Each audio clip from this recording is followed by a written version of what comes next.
Hi everyone, welcome back to the channel and thank you for joining me again. Today we are diving deep into a fascinating book called Primal Wound by John Feynman and Anna Hill. It's a powerful exploration of addiction, trauma, and the search for our true self. In this video, we will break the key concepts. So grab a cup of tea, get comfy, and let's jump right in. Have you ever wondered why we sometimes feel disconnected, lost, or even powerless? Why certain experiences linger and cause emotional wounds? According to the book Primal Wound, it all stems from a concept called non being. Intrigued? Let me explain. The author introduces us to the idea of primal wound, which are essential injuries we experience when part of ourselves go unrecognized or invalidated, especially during childhood.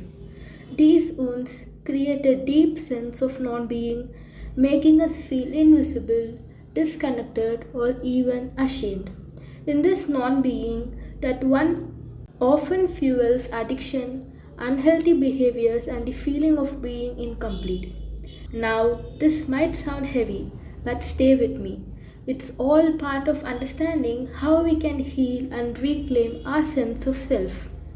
This book explains that from the moment we are born, even when we are still in the womb, we are aware of the world around us. As children, we naturally pick up the emotions and reactions of those closest to us, especially our caregivers. Here's where it gets interesting. For a child to fully develop a sense of self, they need their caregivers to mirror their feelings and experiences. For example, imagine a child builds a boat out of a cardboard. If their parents praises them saying, "Wow, we are so creative," the child internalizes this as part of their identity.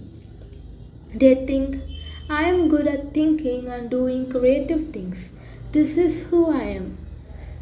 However, when a child's true self isn't acknowledged or mirrored, rather, if the parents impose a sense of what they would like the child to be on the infant, the child may start to develop what the author calls a false self. This false self is built out of fear, the fear of being unloved or being disconnected from the one person they can rely on, their caregiver. The primal wound can be present at any stage of a life.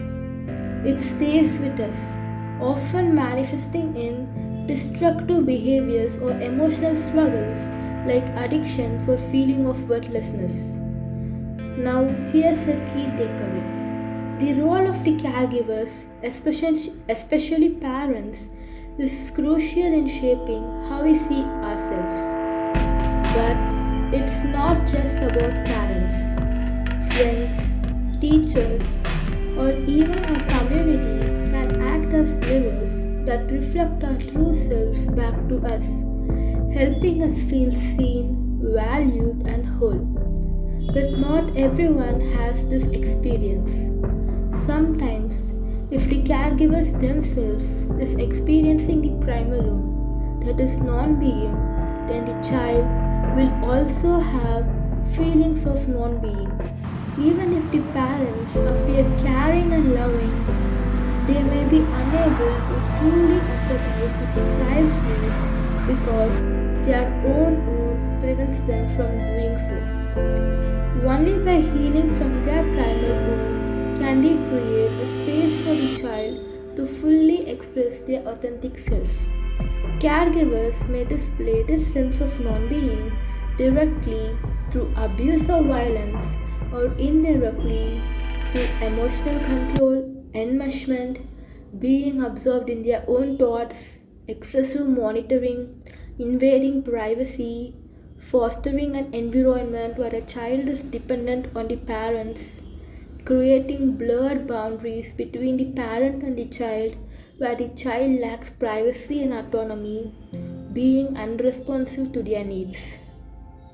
Even in families that appear healthy and functional from the outside, children can internalize these wounds through their caregivers' unhealed trauma. This can lead to a sense of non being in the child where they struggle to experience their authentic self. So, how do we heal? Before delving into this, let's look at some of the aspects in more detail.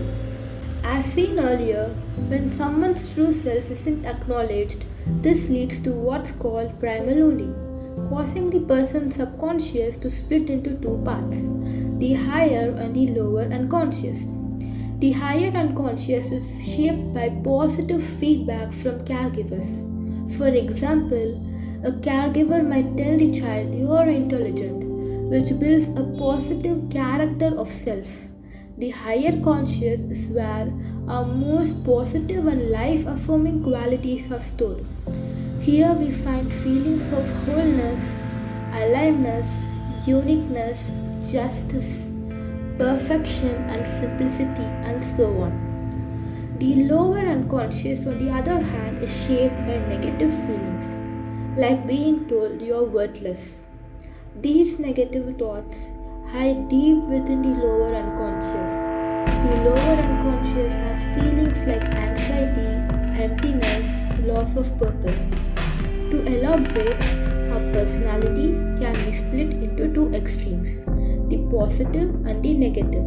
These extremes don't show up in our everyday consciousness. Why? Because our mind wants to protect us. It hides the deepest negative feelings like anxiety, shame, and hopelessness in what's called the lower unconsciousness. At the same time, the highest positive traits such as aliveness, compassion, the sense of wholeness gets stored and hidden in the higher unconsciousness. But here's the catch. Whenever the negative is repressed, the positive gets hidden too, thereby creating a balance between the amount of positive and negative character. This helps to keep us stable so we are not overwhelmed by extremes of emotions. Most of the times we operate from what's called the middle unconsciousness. This is where our day-to-day thoughts and feelings live, not too positive, not too negative. It's the middle unconscious that keeps us feeling steady. But while we may think we are only affected by what's in the middle unconsciousness, our hidden positive and negative unconsciousness still influence our behaviors in subtle ways. Studies have found that traits in the higher unconscious are often in direct opposition to those in the lower unconsciousness. This means for every negative feeling we experience, there is a corresponding positive feeling hidden away, which means for every feeling of worthlessness in the lower unconsciousness, there is a feeling of powerfulness in higher unconsciousness. For a feeling of anger, one has a feeling of peace and calm in the higher unconsciousness. For a feeling of abandonment, a feeling of inclusion is present. One of the primary reasons for repressing positive traits is that these qualities are not sufficiently mirrored or validated by our caregivers or significant others. When a person's positive traits or potentials are not acknowledged or reinforced, then one may end up not feeling these positive traits. This positive character is then repressed in the higher unconsciousness.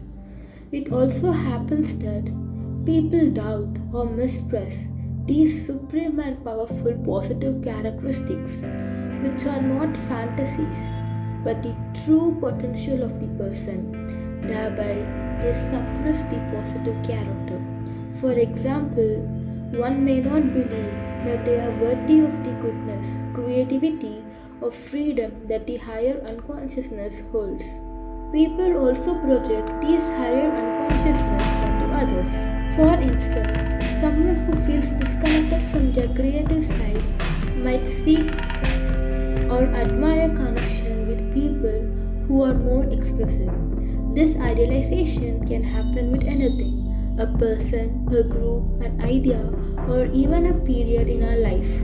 We latch on to these external things because they reflect the higher qualities that we don't fully acknowledge in ourselves. Even though the higher and lower unconsciousness is hidden, they can profoundly affect our life. One of the most common ways these two sectors impact us is in our addictions, compulsions, and attachment. Understanding the connection between the unconscious trait and behaviors like addiction, compulsion, and attachment can offer valuable insights into our emotional lives. Here are some examples of how these issues often manifest. A person who frequently experiences rage might be attempting to compensate for feeling of powerlessness or inadequacy. The rage serves not just to avoid feelings of small, which is present in the lower unconsciousness, but to create a sense of strength and control, which is present in the higher unconsciousness. For someone who seeks solace in alcohol, it may not only be a way to escape feelings of emptiness linked to the lower unconsciousness, but also a way to seek connections and sense of belongings linked to the higher unconsciousness. These behaviors reflect the complex interplay between the lower and higher unconsciousness and illustrate how addictions, compulsions, and attachments can be rooted in our attempt to manage our internal states. Here are some examples that illustrate how various behaviors which might seem normal are a result of the primal wounding. Attachment to power. Seeking power to counteract feelings of helplessness or inadequacy. Envy, jealousy, and greed.